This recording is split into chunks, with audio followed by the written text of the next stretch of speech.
Құрметті ұстаздар, сіздер оқушыларға видео жіберген кезде сіздердің видео слайдтарыңыздың, видеороликтеріңіздің көлемі өте үлкен болады.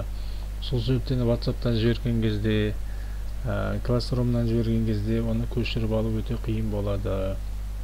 Сондықтан да сіздер түсірген видеоларыңызды YouTube-ға салып, солының ссылкасын жіберсеңіз болады. Болмаса облакаға салсаңыздар да болады, жаңағы Mail.ru-дың. Болмаса Gmail-ға салсаңыздар да болады. Енді маған YouTube ыңғайлырақ болды, себебі сол жерде сақталына береді, әрі бүкіл елге доступны болады.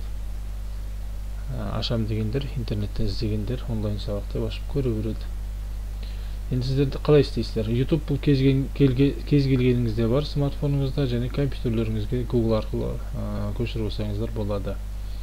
Сол жерде YouTube-та ашсаңыздар, жоғары жағында сіздің аты жөніңіз жазылып тұрады. Менде Ға, мысалы.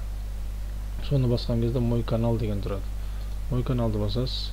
Мой каналды басқан кезде сіздің жеке каналыңызға кіреді. Менде мысалы мерді 4 сабақ, 4 сыныпқа жазып қойғам және жіберіп қойдым. Енді осы жерге сіз жаңағы өзіңіз түсірген видеоны көшіру керексіз. Оны көшіру үшін сіз мынау жоғары жағында міне создать видео или запись. Бұл жермен оқушылармен трансляция жасауға да болады.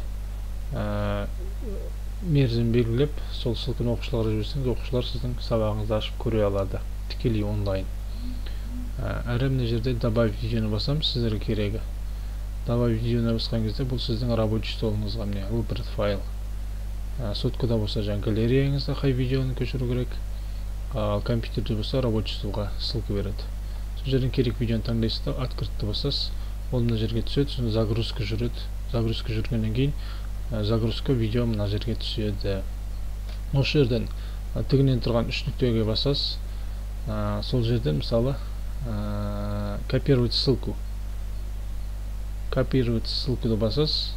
Одан кейін WhatsApp-ыңызға барасыз да, мысалы классыңыз, мен 9-шы А классының бағана таңдап қойғам, оған жіберіп тастадым.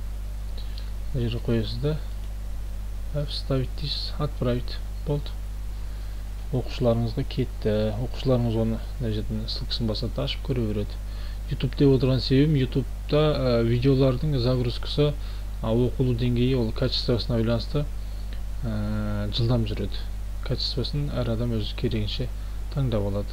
HD формат 360, 460 дегендей қылып.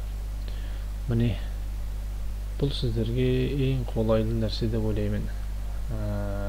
Облакада да қолданса болады, Gmail-да да қолданса болады. Бірақ ол ешкімге доступны болмайды, тек өзіңізге ғана доступны болады. Мына жерде бүкіл барлық көре алса болады деген сөз. Жақсы, сонда сау болыңыздар.